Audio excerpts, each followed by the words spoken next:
Hi guys, you are watching my official digital channel pharmacist Tayyab official और आप देख रहे हैं जी फार्मास्यूटिकल टेक्नोलॉजी की लेक्चर सीरीज़। इसके अंदर अल्हम्दुलिल्लाह आप 2 लेक्चर देख चुके हैं। तो आज का लेक्चर नंबर 3 है हमारे पास, solubility study in pre formulation. तो पहले जो 2 लेक्चर आपने देखे हैं वो भी प्री फार्मुलेशन पे ही मुश्तमिल हैं। तो आज की जो है वो प्री फार्मुलेशन का लेक्चर का जो टॉपिक है वो सोलबिलिटी स्टडी के प्री फार्मुलेशन। सिंपल सा प्री फार्मुलेशन का क्या मतलब होता है कि किसी भी फार्मुलेशन बनाने से पहले जो तैयारियां उसे प्री फार्मुलेशन कहते हैं। तो उसके अंदर सोलबिलिटी स्टडी भी एक स्टेप है। आज के लेक्चर के अंदर हम इस सोलबिलिटी स्टडी को डिटेल से देखेंगे according two point of view of pre formulation. तो जो लेक्चर हमने देखे हैं, पहला फार्मास्यूटिकल टेक्नोलॉजी देखा, दूसरा इंट्रोडक्शन प्री फार्मुलेशन देखा और फिर वहां मैंने लेक्चर छोड़ दिया। इस स्लाइड पे मैंने ये लेक्चर छोड़ा था कि principal area of pre formulation research के हमारे पास 3 बेसिक बुनियादी वो एरियाज होते हैं जिसके अंदर हम प्री फार्मुलेशन स्टडी करते हैं। नंबर 1 सोलबिलिटी स्टडी है, दूसरा बल्क कैरेक्टरिस्टिक, तीसरा स्टेबिलिटी एनालिसिस। तो इन तीनों में से भी आज हम सिर्फ पहले वाला सोलबिलिटी स्टडी पढ़ने जा रहे हैं। क्विकली हम इसको स्टार्ट करते हैं। इसके अंदर हम जो डिफरेंट पॉइंट देखने जा रहे हैं वो पीके डिटर्मिनेशन है, पीएच सोलबिलिटी प्रोफाइल है, कॉमन आयन इफेक्ट है, इफेक्ट ऑफ टेम्परेचर है, सोलबलाइजेशन है, पार्टीशन कोएफिशिएंट और डिसोल्यूशन है। तो आए इसको देखते हैं। ये बल्क कैरेक्टरिस्टिक नेक्स्ट लेक्चर और स्टेबिलिटी उससे भी नेक्स्ट लेक्चर के अंदर हम इंशाल्लाह कंक्लूड करेंगे। तो आए सोलबिलिटी स्टडी किसके जो है वो अंडर प्री फार्मुलेशन रिसर्च के अंडर पढ़ रहे हैं हम। सोलबिलिटी एनालिसिस होता क्या जी?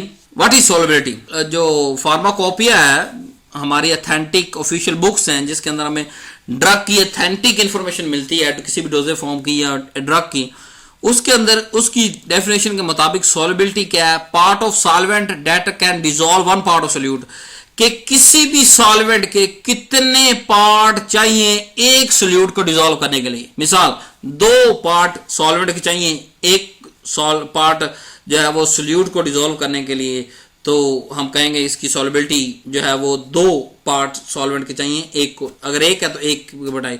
अब पार्ट की जगह आप ग्राम ml भी इस्तेमाल कर सकते हैं। अगर हमारे पास लिक्विड है तो हम कहेंगे 10 ml फलाने सॉल्वेंट के चाहिए फला 1 ग्राम ड्रग को डिसॉल्व करने के लिए, उसको सोलबलाइज करने के लिए उसकी सॉल्बिलिटी इतनी है। 1 ग्राम से ज्यादा सोलबल वो हो नहीं सकती। तो 10 ml of XYZ solvent is that can dissolve only 1 gram of फलां ड्रग API।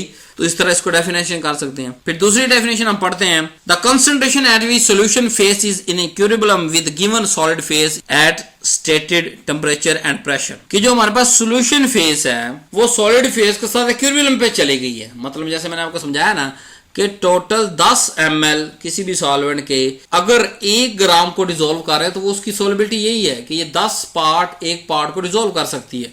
इससे ज्यादा 1/2 पार्ट भी डिसॉल्व नहीं हो सकते। यानी maximum amount of solute can be dissolve in the minimum amount of solvent, के सोल्यूट का वो ज्यादा से ज्यादा हिस्सा सॉल्वेंट के कितने कम से कम हिस्से के अंदर डिसॉल्व हो सकता है। उस पार्ट को उस फिनोमेना को सोलबिलिटी कहते हैं। कि मिसाल 10 ml अगर सॉल्वेंट का 1 ग्राम किसी भी ड्रग को डिसॉल्व कर रहा है और इक्विलिब्रियम हो गया कि ना कोई और ड्रग उसमें अंदर हमें सॉल्वेंट चाहिए और ना ही हमें ड्रग हमारे पास अवेलेबल है डिसॉल्व होने के लिए एक खास टेम्परेचर और प्रेशर पर। सोलबिलिटी को समझने के लिए हमारे पास ये मुख्तलिफ टर्म भी हैं। हम कहते हैं very soluble, freely soluble, soluble, Sprüngli soluble, slightly soluble, very slightly soluble, practically इनसोलबल, इनसोलबल। तो ये किसी भी इम्तिहान चाहे वो पीपीएससी का हो या किसी भी इंटरव्यू के अंदर ये भी वो चीज है। आप कहेंगे कि सर आप तो बस इसी की बात करते रहते हैं। भाई टारगेट अल्टीमेट गोल यही है आपका। तो इनमें से कोई एक क्वेश्चन आपके पास लाजमी होगा। तो रेंज आप याद कर लें। या रेंज कैसे लिखी हुई है कि पार्ट ऑफ सॉल्वेंट हमें बताए गए हैं, सोल्यूट का पार्ट फिक्स रखा गया। इन सब के अंदर 1 पार्ट ऑफ सोल्यूट की हम बात कर रहे हैं। मतलब वेरी सोलबल का मतलब लेस देन 1, कि less than 1 ml of solvent is required to dissolve 1 gram of solute. Slightly soluble की बात करें 100 से लेके 1000 पार्ट चाहिए सॉल्वेंट के सिर्फ 1 पार्ट सोल्यूट के लिए। कि सोल्यूट फिक्स है, बाकी सॉल्वेंट की रेंज बढ़ती जा रही है तो वो वेरी सोलबल से इनसोलबल की तरफ रेंज चली गई। तो यानी देखे ना कि 1 पार्ट सोल्यूट का 1 से कम सॉल्वेंट के अंदर डिसॉल्व होगा तो वेरी सोलबल है ना, इजीली सोलबल, फ्रीली सोलबल।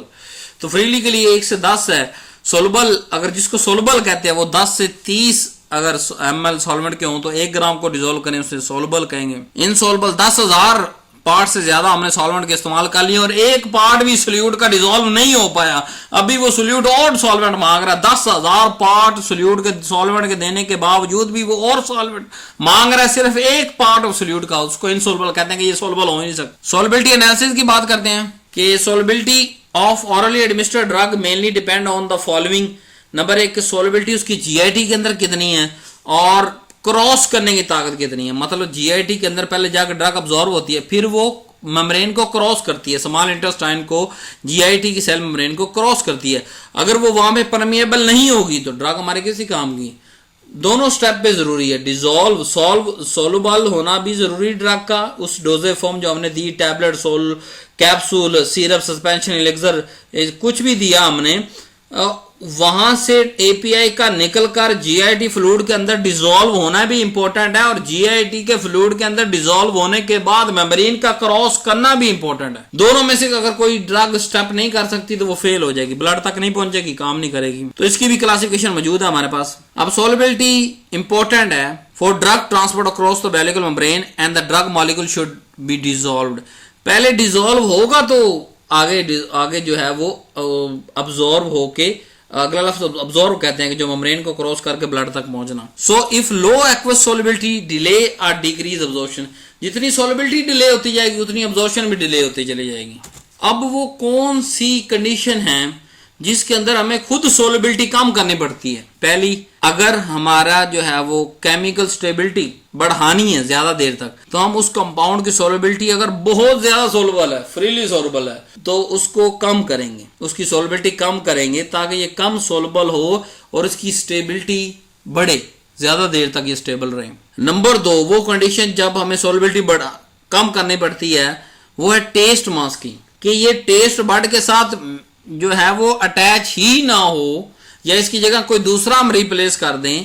लेकिन इस कंडीशन जो हम पढ़ रहे हैं इसमें हम सोल्युबिलिटी कम करते हैं, चाहे उसकी मिकदार को कम करके या उसकी जगह कोई दूसरा अटैच टेस्ट रिसेप्टर पे करवा के टेस्ट मास्किंग के अंदर भी सोल्युबिलिटी हमें कम करनी पड़ती। तीसरा, सस्टेन रिलीज डोजेज फॉर्म बनानी हो तो हमें कम करनी पड़ती। अब सवाल हमें ये पैदा होता है, हम तो अभी तक बात कर रहे थे सोल्युबिलिटी की कि किस तरह निकालनी है, तो ये हमने कहां से शुरू कर दी बात करनी के भी हम कम करनी ज्यादा करनी। मतलब इसका मतलब ये है कि आज की जदीद दुनिया के अंदर solubility is not a issue. अगर वो इनसोल्युबल था हम उसको सोल्युबलाइज कर सकते हैं, अगर वो सोल्युबल है तो उसको इनसोल्युबल कर सकते हैं। अगर उसमें कोई प्रॉब्लम आ रहा है, जैसे टेस्ट मास्किंग की के अंदर सोल्युबिलिटी ज्यादा, तो कम करके उसकी टेस्ट मास्किंग प्रॉब्लम सॉल्व कर सकते हैं। अगर सस्टेन रिलीज बनाना तो उसकी सोल्युबिलिटी कम।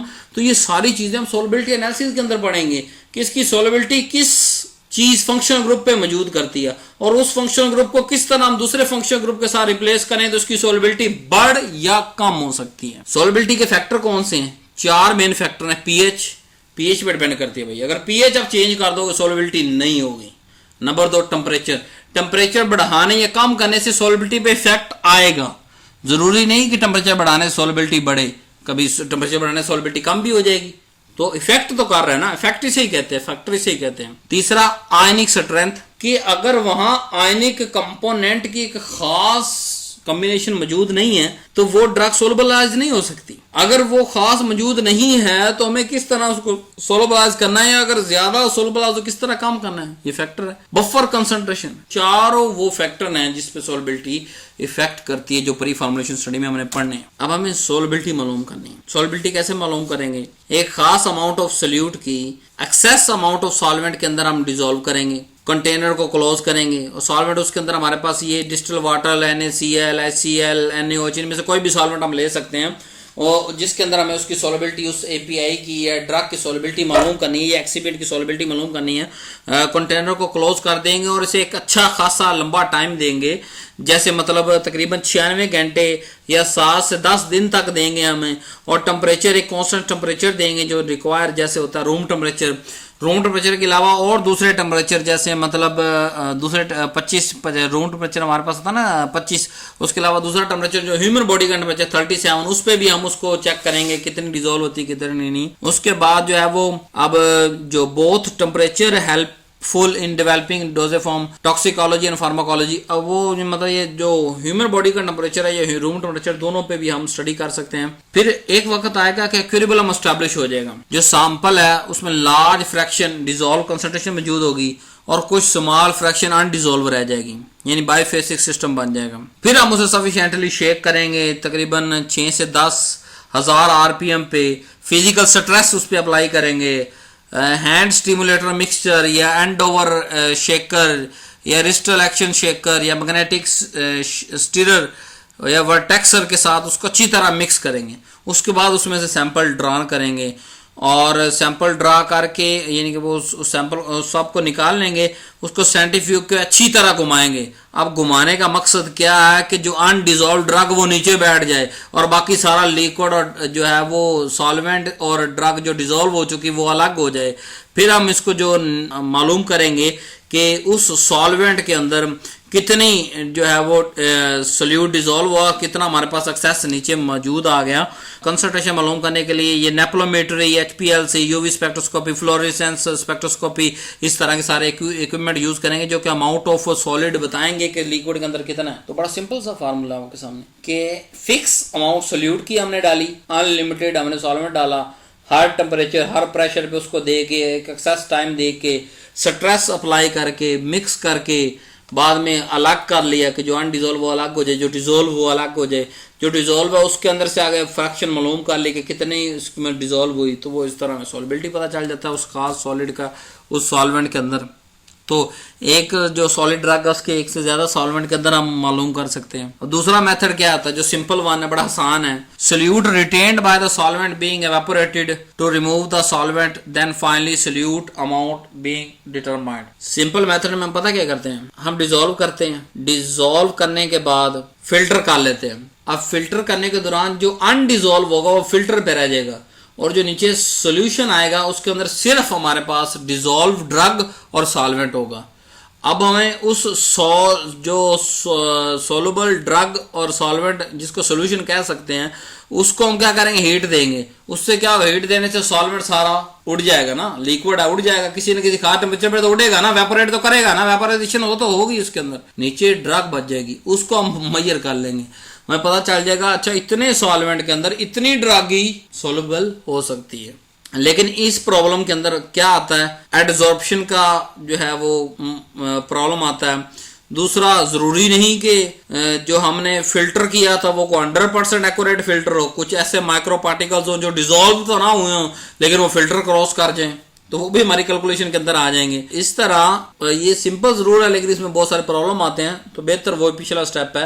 हर तरह की फिजिकल स्ट्रेस, हर तरह का टेम्परेचर और हर तरह के लिक्विड के लिए हर तरह के सॉल्वेंट के अंदर एक फिक्स ड्रग को मालूम करने का तरीका शानदार वही जो पिछला पढ़ चुके। ड्यूरिंग साइंटिफिकेशन की अगर बात करें, complete isolation of all particle necessary otherwise not good separation operational value change. कि अब जो साइंटिफिकेशन हमने पीछे करके आए हैं ना उसमें लाजमी है कि हम अच्छी साइंटिफिकेशन करें, ताकि अब हमने मालूम क्या करना है, हमने मालूम करना है कि जो ड्रग डिजोल्व हुई, अगर अनडिजोल्व भी हम कैलकुलेट करने बैठ गए तो हमारी कैलकुलेशन सारी बेड़ा गर्क हो गया।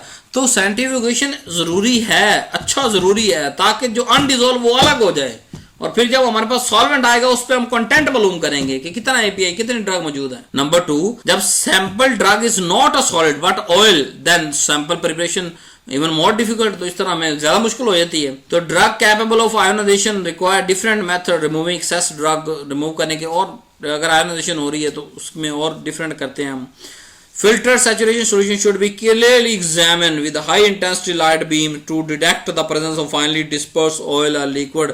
कि अगर ऑयल और लिक्विड बनाए हुए हैं, सैचुरेटेड सोल्यूशन बना लिया तो बड़ा ऑब्जर्व करना है कि उसके अंदर कहीं ऑयल मौजूद तो नहीं, ठीक है। फिर solution are also be examined conventionally with light microscope to distinguish the droplet और particle gathered in 0.01 micrometer size से बड़े, हम उसको अलग कर सकें, देख सकें उसमें मौजूद है या नहीं। क्योंकि अगर वो 1 माइक्रोमीटर से ज्यादा ऑयल के ड्रॉपलेट मौजूद है तो वो डिजोल्व नहीं हुए।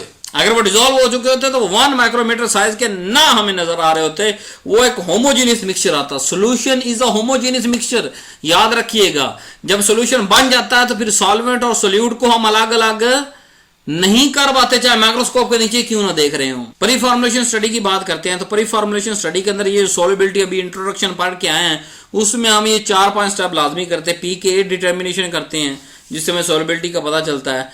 पीएच सॉल्युबिलिटी प्रोफाइल के इस पीएच पे इतनी सॉल्युबिलिटी, इस पर पूरी एक प्रोफाइल निकालते हैं मुख्तलिफ पीएच की रेंज पे। कॉमन आयन इफेक्ट मालूम करते हैं इस पे इफेक्ट करता है कि नहीं। टेम्परेचर का इफेक्ट इसी के अंदर, सोलबलाइजेशन का, पार्टीशन कोएफिशिएंट और डिसोल्यूशन, ये सारा मालूम करते हैं, आए पढ़ते हैं। पीके डिटर्मिनेशन क्या होता है कि pK determination for a drug capable of ionization within a pH range of 1 to 10 is important. कि एक्चुअली हमें देखना ये होता है कि 1 से लेके 10 तक जो पीएच है उसके दरमियान ये कहीं आयोनाइज तो नहीं हो रही ड्रग। अगर हो रही है तो ये सारी हमें पीके डिटर्मिनेशन से पता चल जाएगा। अब जो सोलिबिलिटी या कॉन्सिक्वेंटली अब्जॉर्प्शन है, अब एक्चुअली हम सोलिबिलिटी पढ़ रहे हैं, साथ साथ सोलिबिलिटी अगर ड्रग सोलबल होगी तो अब्जॉर्ब होगी, तो दोनों इफेक्ट करती हैं। अगर पीएच चेंज हो रही है तो सोलिबिलिटी सिर्फ चेंज नहीं होगी, अब्जॉर्प्शन भी कम ज्यादा होगी। Equation being used namely as Henderson-Hasselbalch equation, जिससे हम पीके मालूम करते हैं, जो कि हमें एक एस्टिमेशन देती है आयोनाइज और अनआयोनाइज ड्रग कंसंट्रेशन का पार्टिकुलर पीएच पे। एक्चुअली यहाँ पे भी बात समझने की है, आयोनाइज ड्रग हमारे किसी काम की नहीं, अनआयोनाइज ड्रग हमारे काम की, क्योंकि जितना ज्यादा आयो किसी खास पीएच पे अगर वो ड्रग आयोनाइज ज्यादा है तो वो बेकार पीएच है हमारे लिए। उस पीएच पे हमने मेडिसिन नहीं बनानी। क्यों? हमने वो पीएच चूज करनी है जिसपे वो कम से कम आयोनाइज, ज्यादा से ज्यादा अनआयोनाइज मौजूद हो, क्योंकि अनआयोनाइज होगी तो वो सोलबलाइज होगी, और सोलबलाइज होगी तो वो डिसॉल्व होगी, डिसॉल्व होगी तो वो मेम्ब्रेन को क्रॉस करेगी, मेम्ब्रेन को क्रॉस करेगी तो वो ब्लड में पहुंचेगी, ब्लड में पहुंचेगी तो साइट ऑफ एक्शन तक पहुंचेगी, साइट ऑफ एक्शन तक पहुंचेगी तो फंक्शन परफॉर्म करेगी। तो हमें हर ड्रग का हर पीएच पे कम से कम 1 से 10, 1 से लेकर 10, ये सारी जो 10 पीएच हैं इस रेंज पे हमें उसकी आयोनाइज और अनआयोनाइज ड्रग का पता होना जरूरी है, जो कि हेंडरसन हैसलबर्ग इक्वेशन से हमें पता चलता है कि कितनी कितनी प्रोपोर्शन की आयोनाइज अनआयोनाइज हो। अब बेसिक कंपाउंड के लिए हमारी जो हेंडरसन हैसलबर्ग इक्वेशन है वो है जी pH is equal to pK plus log ionized over unionized drug. जबकि अगर एसिडिक की बात करें तो वो सिर्फ चेंज क्या आया, अनआयोनाइज्ड ऊपर आ गया, नीचे आयोनाइज्ड आ गया। अब equation for percentage ionization determination of any, इसके अंदर अगर हमें परसेंटेज मालूम करनी है आयोनाइजेशन की, जब हमें यानी कि इस इक्वेशन में पीएच पता है, ठीक है, और इधर से हमारे पास लॉग आयोनाइज और अनआयोनाइज्ड ड्रग हम मालूम कर लेंगे कितनी कितनी है, उसका लॉग निकाल लेंगे, और पीएच पीके अगर दूसरी तरफ ले जाए और पीएच का हमें पता है उस इधर आके इधर जमा हो रहा लॉग की वैल्यू उधर जाके ये माइनस हो जाएगी तो पीके निकल आएगा। जब हमारे पास पीके निकल आया किसी भी खास ड्रग का अपॉन द आयोनाइज्ड और अनआयोनाइज्ड कंसंट्रेशन की डिपेंडेंट, तो इसकी हम परसेंटेज निकाल सकते हैं। जैसे उसके लिए इक्वेशन क्या है कि ये ड्रग कितनी आयोनाइज होगी, कितने परसेंट, हम 10 लेंगे, ऊपर ब्रैकेट के ऊपर पीएच माइनस पीके करेंगे, डिवाइडेड बाय 1 + 10 करेंगे, और पीएच उस पावर के अंदर इस ताकत को, यानी ये 10 की पावर में, ये भी 10 की पावर में है, मल्टीप्लाई बाय 100 करेंगे तो हमारे पास जितना भी आंसर आएगा वो 1, 2, 3, 4, 5% ये क्या है, जो ये 100% ही आयोनाइज है। तो जो ज्यादा आयोनाइज होगी वो हमारे लिए बेकार ड्रग है। मैं आपको बार बार एप्लीकेशन कॉन्सेप्ट के साथ एप्लीकेशन बताता था कि मजेदार काम हो कि सारे हम आयोनाइजेशन क्यों मालूम कर रहे हैं। हम बेटा आयोनाइजेशन इसलिए मालूम कर रहे हैं ताकि हमें पता हो वो ड्रग किस पीएच पे आयोनाइज है और किस पे आयोनाइज नहीं, क्योंकि हमें अनआयोनाइज ड्रग चाहिए और अनआयोनाइज ड्रग ये हमारे काम की है। और ये सोलिबिलिटी स्टडी के अंदर ये सारे काम हम कर लेते हैं प्री फॉर्मुलेशन के अंदर। अब जैसे मिसाल देता हूं, हमारे पास ये 5 डिफरेंट तरह की ड्रग्स होती हैं। Weekly, very weekly basic drug, very weakly acidic drug, weakly acidic, weekly basic strong acidic. अब जो वीकली बेसिक ड्रग होती है ना, इनका पीके 5 से छोटा होता है, जैसे डायजीपाम या थियोफाइलिन। अब अगर पीके 5 से छोटा है तो इसकी जो अनआयोनाइज्ड फॉर्म है वो जीआईटी में मौजूद होती है। और आप मुझे जो ये बताओगे अगर जीआईटी में अनआयोनाइज्ड है तो भाग के अब्जॉर्ब होगी ना, तो अब्जॉर्प्शन का हमें पता चल गया कि नहीं चल गया, और उस पीएच का भी पता चल गया किस पे ये अब्जॉर्ब हो रही है, और अनआयोनाइज्ड की फॉर्म नहीं होती, इस पे अब्जॉर्प्शन रैपिड। तो इसलिए ये ड्रग हम इस्तेमाल कर सकते हैं। वेरी वीकली एसिडिक ड्रग अगर हो तो उनका जो पीके 8 से बड़ा होता है, जैसे फेनिटोइन और इथोसक्सीमाइड, ये जो है ये अनआयोनाइज्ड भी, ये भी अनआयोनाइज्ड मौजूद होती है जीआईटी के अंदर। जब ये अनआयोनाइज्ड डिसॉल्व होगी, सोलबलाइज होगी, मेम्ब्रेन क्रॉस करेगी, अब्जॉर्प्शन होगी, अब्जॉर्प्शन इज रैपिड, ठीक है। अब वीकली एसिडिक ड्रग की बात करें तो इसका पीके 3 से 7 के दरमियान होता है, जैसे एस्प्रिन और ब्रूफन। अनआयोनाइज्ड इसका एसिडिक कंटेंट ऑफ स्टमक की होता है, तो जब ये एसिडिक के अंदर अनआयनाइज्ड इसका मौजूद है तो इसका मतलब ये स्टमक से अब्जॉर्ब होगी। तो हमें पता चल गया ना साइड का, हमें एक आयनिक जो है अनआयनाइज्ड फॉर्म कहाँ पे मौजूद है, स्टमक में, तो वहां से ये अब्जॉर्ब होगी। तो हमें पता चल गया इस ड्रग का स्टमक से अब्जॉर्प्शन होना है। और आगे, और ये जो हमारे पास इंटेस्टाइन के अंदर आयोनाइज होगी ये वीकली एसिड ड्रग, जब ये आयोनाइज होगी ना तो इसलिए वहां से अब्जॉर्ब नहीं होगी। इस तरह जो वीकली बेसिक ड्रग है वो 5 से 8 उसका पीक होता है, मॉर्फिन, क्लोरोक्विन, और ये जो है इंटेस्टाइन के अंदर इसका जो है वो ये देखें present in basic content, intestine के अंदर ये अनआयनाइज्ड फॉर्म में होती है। जब ये इंटेस्टाइन के अंदर अनआयनाइज्ड फॉर्म में होगी तो इसका क्या मतलब, ये इंटेस्टाइन से अब्जॉर्ब होगी। तो हमें पता चल गया कि इंटेस्टाइन से अब्जॉर्ब होगी और स्टमक से अब्जॉर्ब नहीं होगी। स्ट्रांगली एसिड ड्रग की बात करें, क्रोमोलिन, सोडियम, और स्ट्रांगली बेसिक ड्रग जैसे एरिथ्रोमाइसिन, पेपावरीन, इसकी आयनाइज्ड ड्रग होती ही नहीं है। तो जो आयनाइज्ड होती है दोनों स्टमक और इंटेस्टाइन के अंदर, तो ये हमारे पास फिर एज ए हम इसको बहुत ज्यादा यूज नहीं करेंगे या हम इसको मॉडिफाई करके यूज करेंगे। अब ये हमारे पास पीके डिटर्मिनेशन, यानी अगर पीके की वैल्यू आ गई तो हम उससे बता सकते हैं। मैंने कहा था ना 1 से 10 तक इंपॉर्टेंट है। देखिए मैंने यहाँ 1 से 10 तक की बात की है।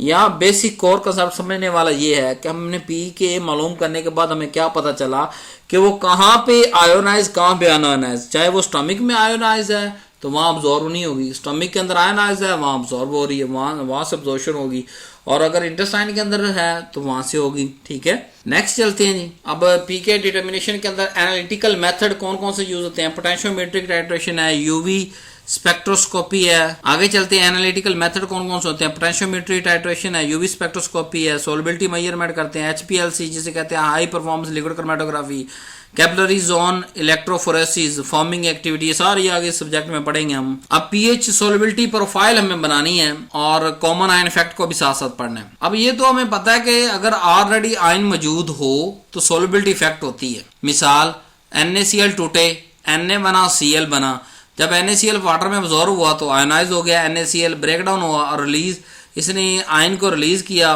और वाटर के साथ अच्छी बॉन्डिंग इसने बना ली।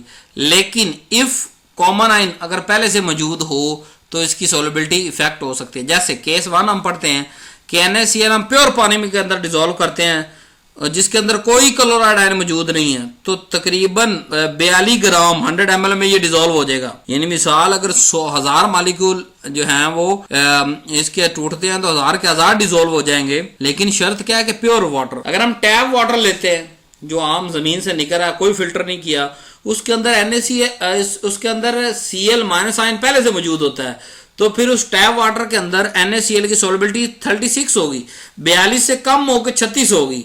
अब ये जो इफेक्ट है किस वजह से आया, क्योंकि उसके अंदर कोई कॉमन आयन नहीं था। अब कॉमन आयन का मतलब ये होता है कि जो रिएक्टेंट का प्रोडक्ट बन रहा है उसका जो आयन अगर ऑलरेडी मौजूद है तो प्रोडक्ट कम बनेगा। जब प्रोडक्ट कम बनेगा तो वो डिसॉल्व कम होगा, जब डिसॉल्व कम होगा तो सोलबलाइज कम होगा, अगर उसकी सोलबलाइज कम होगा तो उसकी सोलबिलिटी कम होगी। तो कॉमन आयन इफेक्ट करता है सोलबिलिटी को। तो फिर हम क्या करते हैं, हम सॉल्ट फॉर्मेशन कर लेते हैं जी to increase the solubility of drug. When specific salt of drug, for example NaCl or chloride, citrate, phosphate should be made, हम डिफरेंट तरह के जो है वो साल्ट के साथ ये आयंस लगा के उसकी सोलबिलिटी को इंक्रीज कर लेते हैं। इस पर्पस के लिए हम सोलबिलिटी स्टडी करते हैं कि प्रीफॉर्म्ड इन वाटर और फिजियोलॉजिकल सोल्यूशन के अंदर उसकी सोलबिलिटी चेक करते हैं। जैसे मतलब solubility study in gastric solution having Cl chloride ion, क्या हम गैस्ट्रिक सोल्यूशन बाहर बना लेते हैं और उसके अंदर Cl ion, Cl minus negative ion उसके अंदर होता है, सोलबिलिटी चेक करते हैं कितनी हो रही है। फिर इंटेस्टाइनल फ्लूइड के अंदर फॉस्फेट आयन ज़्यादा डालते हैं तो वो वहाँ पे फ्लूइड हमें चेक हो जाती है कि इंटेस्टाइन के अंदर कितनी अब्जॉर्ब होगी, और सिट्रेट आयन के अंदर सोलबिलिटी चेक करते हैं तो हमें ब्लड का पता चल गया। तो क्लोरीन एक गैस्ट्रिक की यानी सिमुलेशन देगा, फॉस्फेट आयन इंटेस्टाइन की सिमुलेशन देगा और सिट्रेट ब्लड की सिमुलेशन। तो इस तरह हमारे पास क्या होगा कि हमारे पास जो फिजियोलॉजिकल कॉमन आयन जहां जहां मौजूद हैं उस हिसाब से हम उसकी सोलबिलिटी प्रोफाइल डेवलप करेंगे। अब हमारे पास if common ion more in concentration should crystalline might form a stone, कि अगर हमारे पास वहां कॉमन आयन पहले से मौजूद है तो क्या होगा, क्रिस्टल आउट हो जाएगा ना, मतलब सोलबल नहीं होगा तो क्रिस्टल बन जाएंगे ना उसके। यानी अगर कॉमन आयन हमारे जरूरत से ज्यादा कम है तो तभी क्रिस्टल बन जाएंगे क्योंकि वो डिसॉल्व नहीं हो पाएंगे, और अगर कॉमन आयन जरूरत से ज्यादा है तो तब भी वो क्रिस्टल हो जाएंगे। पीएच मैक्सिमम क्या होती है जी? PH at a solution pH equivalent to pH maximum. उसकी पीएच को पीएच मैक्सिमम कब कहेंगे? जब फ्री बेस यानी अनआयोनाइज्ड फॉर्म और salt form can exist simultaneously in equilibrium solution with saturated solution. क्या हम कोई भी सॉल्यूशन बनाएं और एक खास पीएच पे जाके उसकी जो सॉल्ट फॉर्म है और अनआयोनाइज्ड फॉर्म है दोनों इक्विलिब्रियम में चले जाएं, 50% सॉल्ट फॉर्म मौजूद हो, 50% अनआयोनाइज्ड फॉर्म मौजूद हो या फ्री बेस मौजूद हो, उस पीएच को हम पीएच मैक्सिमम कहेंगे। तो pH maximum can be verified, किस तरह वेरीफाइड की जा सकती है? By sampling the precipitated drug form from the equilibrium solution and confirming the both solution form. क्या हम सैंपल लेंगे, चेक करेंगे दोनों के अगर बराबर कोएग्जिस्ट कर रहे हैं अनआयोनाइज्ड फॉर्म और सॉल्ट फॉर्म, तो उस पीएच को पीएच मैक्सिमम कहेंगे। अब सोलबिलिटी प्रोफाइल अगर डॉक्सीसाइक्लिन का बनाएं जिसकी जो कि वीकली एसिडी का pKa 3.4 है, तो solubility in aqueous medium with pH 2 और लेस, तो pH 2 और लेस के अंदर जो है इसकी एक्वस सोलबिलिटी को चेक करेंगे जो कि लोगरिथम इन डिक्रीज होगी as a function of pH. जैसे पीएच डिक्रीज होगी ये भी कम होगा because the corresponding increase in the chloride ion concentration, क्योंकि क्लोराइड आयन कंसंट्रेशन बढ़ती चली जाएगी।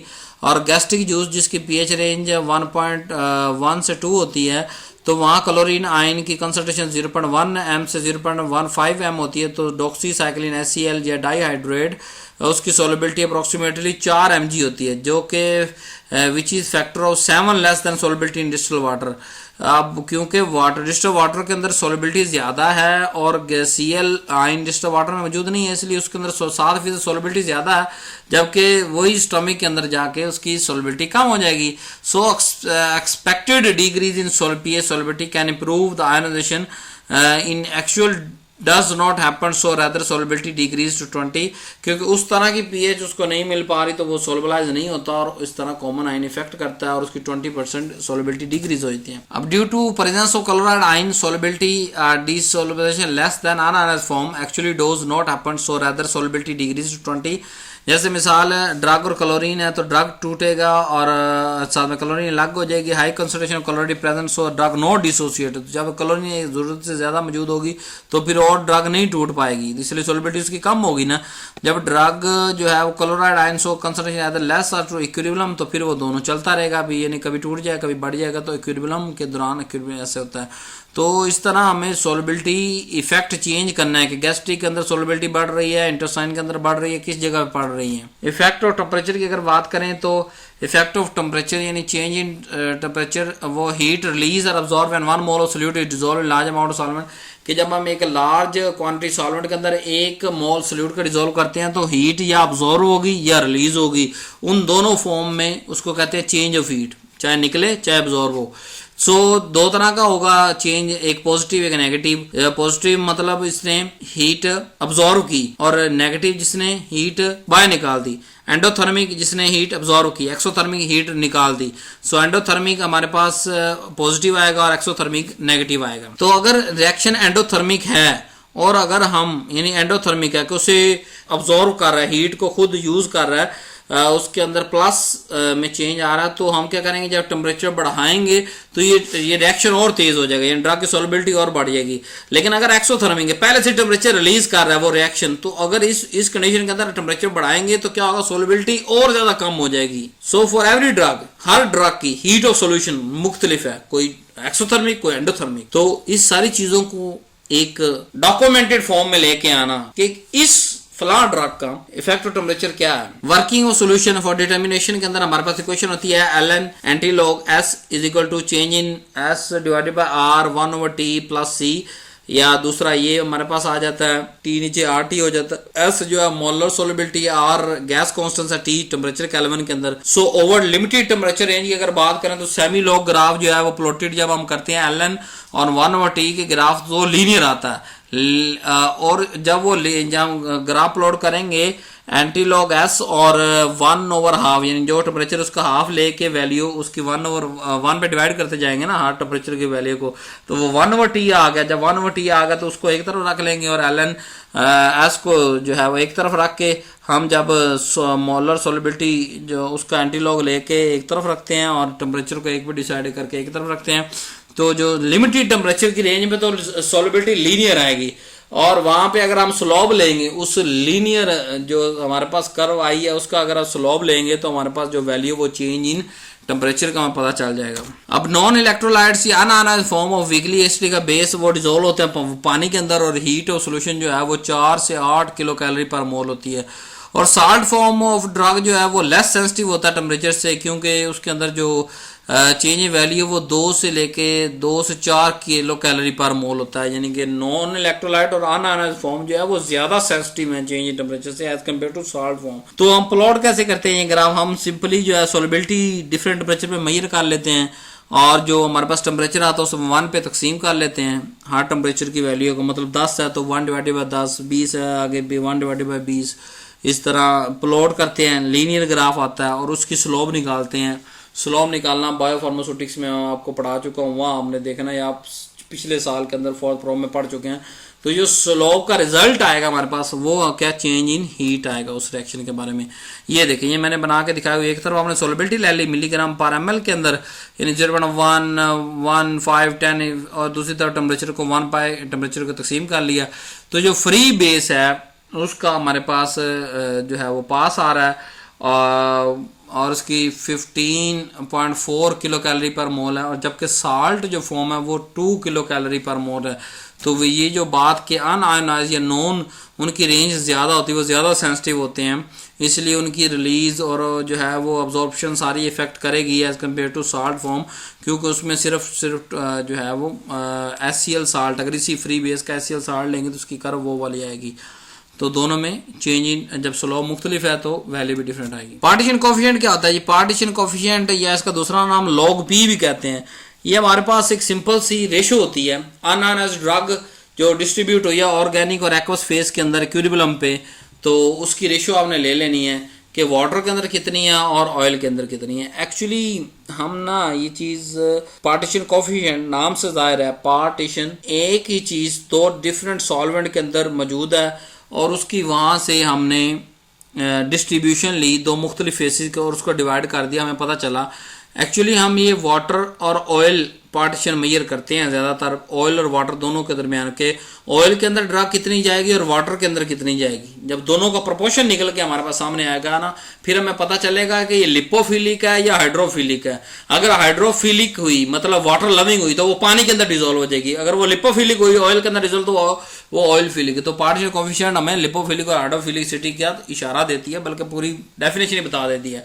तो ड्रग की लिपोफिलिसिटी मेजर करनी है तो ये ऑयल एंड वाटर और ऑयल पार्टीशन कोफिशिएंट हम मालूम करते हैं। सारा प्रोसीजर अभी पढ़ाता हूँ आपको, और उसकी एबिलिटी बढ़ाती है। अगर वो लिपोफिलिसिटी ज्यादा है तो वो ड्रग मेम्ब्रेन को क्रॉस करेगी, चाहे वो स्मॉल इंटेस्टाइन है चाहे वो स्टमक की मेम्ब्रेन है, तो फिर वो ब्लड तक पहुंचेगी। अगर उसकी लिपोफिलिसिटी बड़ी लो है तो फिर उस ड्रग को खुदारा आप जो है वो ऑरली तो नहीं दे सकते, ठीक है।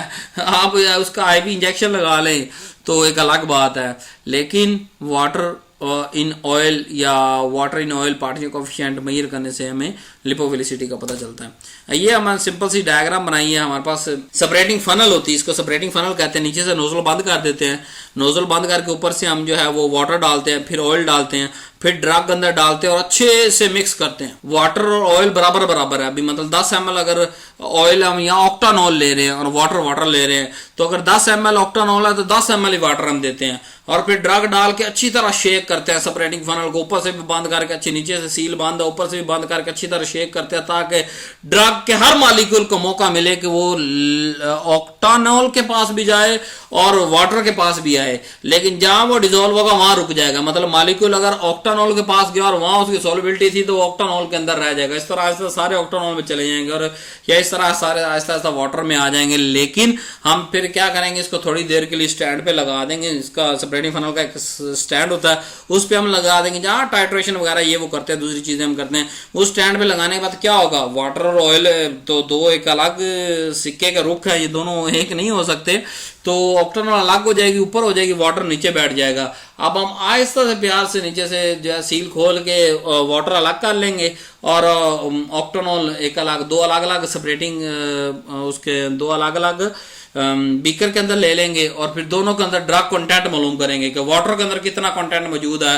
वो एनालिटिकल मेथड सारे पीछे पड़ गए हैं और फिर जो है वो ऑक्टानॉल का देखेंगे कि कितना मौजूद है। अगर वो ऑक्टानॉल के अंदर डिजोल्व हुई ड्रग तो मतलब लिपोफिलिसिटी है, मतलब कि वो लिपिड क्रॉस कर जाएगी। अगर वाटर के अंदर वो हाइड्रोफिलिसिटी मतलब वो इतनी अच्छी ड्रग नहीं जी ऑरल ऑब्जर्वेशन वास्ते। आगे चलो जी, ये प्रोसीजर मैंने सारा आपको पढ़ा दिया है कि कैसे कैसे लेना है। आप इसको यहाँ पे ब्रेक लगाएं, पास करके देख लें। अब इसकी वैल्यू बड़ी इंपॉर्टेंट है। अब पार्टीशन कोएफिशिएंट का जो रिजल्ट आएगा उसकी हम लॉग लेंगे, ठीक है, क्योंकि लॉग पी पहले वैल्यू लॉग ली हुई हमने, लॉग वैल्यू में आ रहा है। सो लॉग रिजल्ट यूजली -2 से 5 के दरमियान आएगा, ठीक है।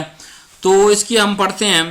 अगर तो 0 आ रहा है तो फिर क्या होगा, mean compound is equally soluble in water in partition solvent, के सॉलिड और लिक्विड के दरमियान इक्वली सोलबल है। भी 50 ग्राम वहां सॉल्व है, 50 ग्राम वहां, तो 0 ही आना, ऊपर नीचे तकसीम कर 50 divide by 50 is equal to 0। -2 mean compound is 100 time more soluble in water so hydrophilic. मतलब मिसाल देता हूं, पर वैल्यू छोटी है नीचे ज्यादा तो -2 में रिजल्ट आएगा ना, यानी कि लिपिड में बहुत कम गई और इसके अंदर बहुत ज्यादा आई। तो -2 अगर वैल्यू लॉग पी की वैल्यू -2 आ रही है तो वो मतलब ये है कि this drug is hydrophilic water loving, इन्हें क्रॉस कोई नहीं करनी चाहिए मेम्ब्रेन। अगर 5 आ रही है तो mean the compound is 1,00,000 time ज्यादा सोलबल है इन पार्टीशन कोएफिशिएंट। सो उसके अंदर ज्यादा पार्टीशन कोएफिशिएंट के अंदर ज्यादा सोलबल है तो ये ज्यादा अच्छी अब्जॉर्ब होगी। Log P determination is realistic vehicle medium is virtually impossible. अब ये तो नहीं हो सकता ना हर दफा खून निकालें यार, 2 बोतल खून देवी तेरा चेक करना खून दे विच अब्जॉर्ब होंदी कि नहीं होंदी।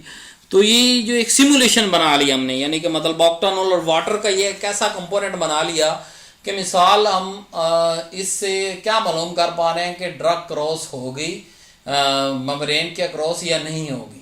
मिसाल आपको समझा दी ना कि अगर ऑक्टानॉल में जा रही है मतलब वो लिपोफिलिक है, मतलब वो क्रॉस कर जाएगी।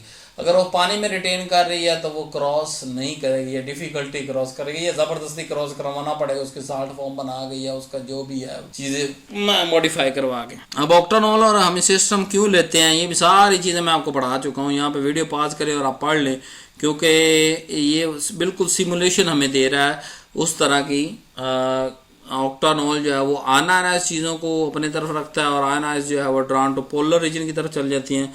तो सॉल्युबिलिटी पैरामीटर 1 ग्राम के अंदर देखें तो 10.2 lies Midway range between the 1 ग्राम 18 तो 12 है। और ऑक्टानॉल जो फ्लेक्सिबल है और पोलर एंड भी है, नॉन पोलर भी है, यानी बायोलॉजिकल मेम्ब्रेन की तरह ही है ये ऑक्टानॉल।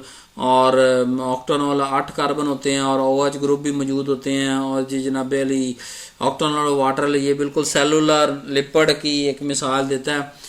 और solubility got some hydration value because OH group of octanol can form the associate with water, or octanol and water are immiscible but some water does dissolve in octanol in hydrated form।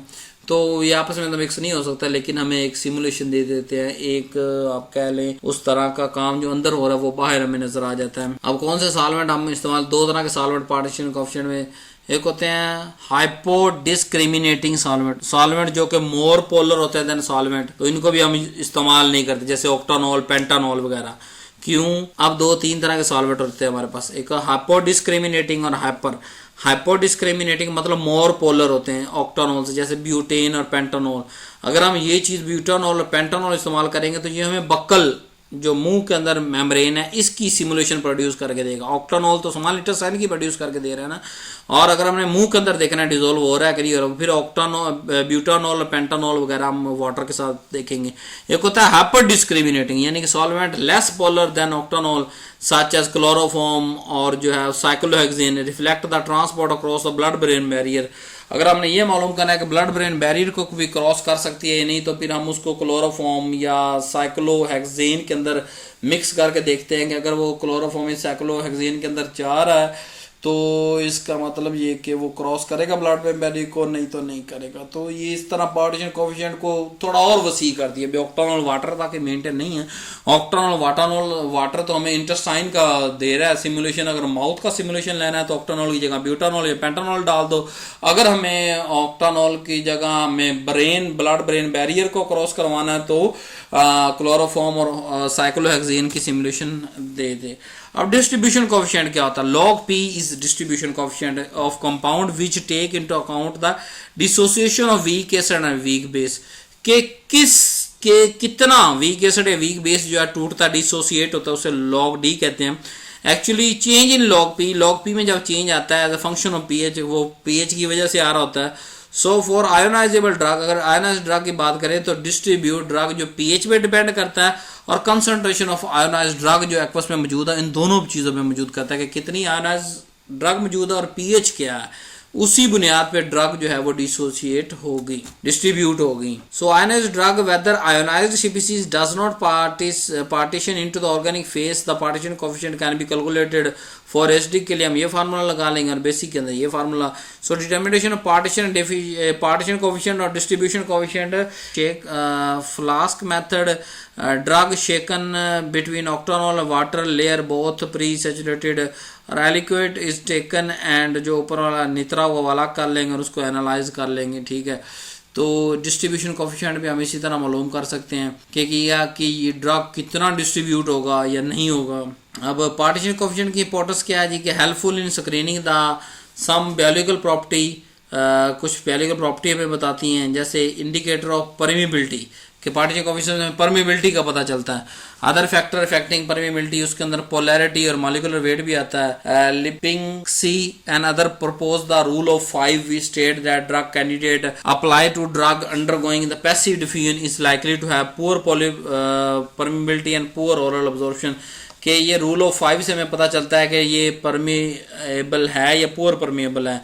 If drug exceed 2 और more of following limit, 2 या 2 से ज्यादा exceed कर जाएगा तो ही हम उसे ऑरल देंगे, नहीं तो नहीं देंगे। जैसे नंबर 1 लॉग पी 5 से बड़ा होना चाहिए, ठीक है, तब ऑरल देंगे। नंबर 2 मॉलिक्यूलर वेट जो है 500 से बड़ा हो, बिलो 5 नहीं देंगे, ठीक है। So they are more than 5 hydrogen bound donor उसके अंदर मौजूद हो या 10 हाइड्रोजन एक्सेप्टर मौजूद हो, तो तब अगर इन सारी शर्तों में से 2 या 2 से ज्यादा अगर वो क्रॉस कर जाता है तो उसी को हम ओरल एब्जॉर्प्शन के लिए अडॉप्ट करेंगे। सो आज की वीडियो यहाँ पे हम समाप्त करते हैं। हमने सोलबिलिटी के तमाम तरह इफेक्ट के बारे में पढ़ा, डिटेल से पढ़ा। नेक्स्ट आने वाली वीडियोस के अंदर सोलबिलिटी के साथ साथ हम दूसरी जो हमारे पास थी उन चीज़ों के बारे में पढ़ेंगे। Thank you very much for watching this video.